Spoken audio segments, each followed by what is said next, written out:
So welcome to our health segment of the day with our resident physician, Dr. Julie Chen. Hi, Zahrah. How are you? Good. How are you? I'm good.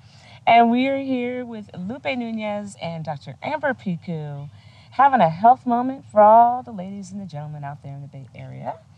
And so our lead question of the day for you, Dr. Julie, comes from, a lot of us are feeling like we eat well, we get enough sleep, but we still don't have any energy, right? Right.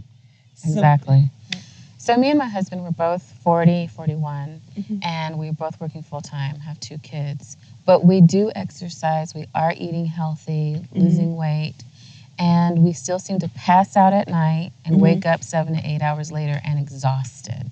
And so I'm just wondering, what could that be? Well, a lot of times, especially if there's any history of endocrine issues like thyroid, adrenal functioning issues, that can come into play with fatigue, even when you're eating well and you're exercising. A lot of things that we're not aware of that might be in our diet might be causing fatigue as well. Like there are a lot of people who are gluten sensitive or dairy sensitive. And so any inflammation in the diet, potentially that might be irritating the gut, however mild, can be additive and cumulative. And some of that generic low-grade fatigue might actually be associated with that. I have patients where they might be gluten sensitive or dairy sensitive or nut sensitive, and their only symptoms are that they get fatigued when they eat that food. Okay. Wow. Okay, so that's something that's important to keep in mind is because people think, well, I don't have celiac disease, so I'm not gluten sensitive. Right. But there's not a black and white of going from no gluten sensitivity issues to just celiac disease. It's like a spectrum. So you can have gluten sensitivity and not have celiac disease, and you just have symptoms of being sensitive to gluten. So I have patients where they'll eat gluten and all they feel is maybe an hour later of fatigue for several hours. Right. And that's it. And then years later, they're going to maybe have other symptoms associated, maybe abdominal bloating, gas, pain.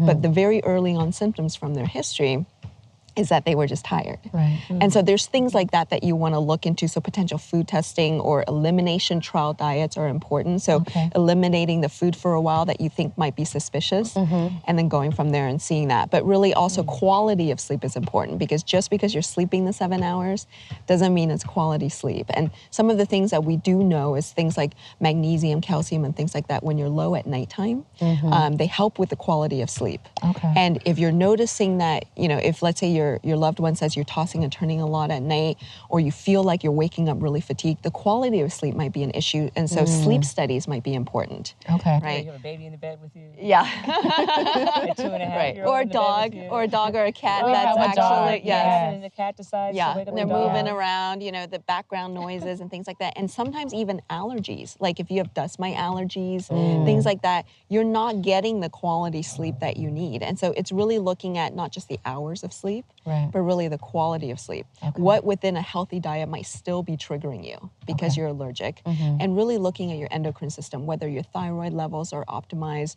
your adrenal functioning is optimized or not, because as we age, these naturally can be, subpar.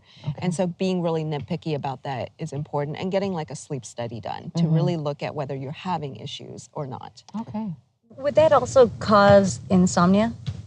Or sleeping and waking 3-4 times a night? Yes, so sleep study is one thing that definitely, you should check into, because things like restless leg or not just like obstructive sleep apnea, but potentially just small amounts of obstruction during the nighttime. Or, if you're not hitting certain wave patterns at nighttime when you're sleeping, and also foods right before bedtime, like some of the heavier foods, and also potentially I usually call them high flyers. If you're more of a hyperactive person during the nighttime, if you have a hard time kind of landing to that sleep level, good sleep hygiene is important, because what you want to do is get your body ready to go to sleep. So people who have trouble falling asleep, you might need a longer period of quiet time getting ready for bed.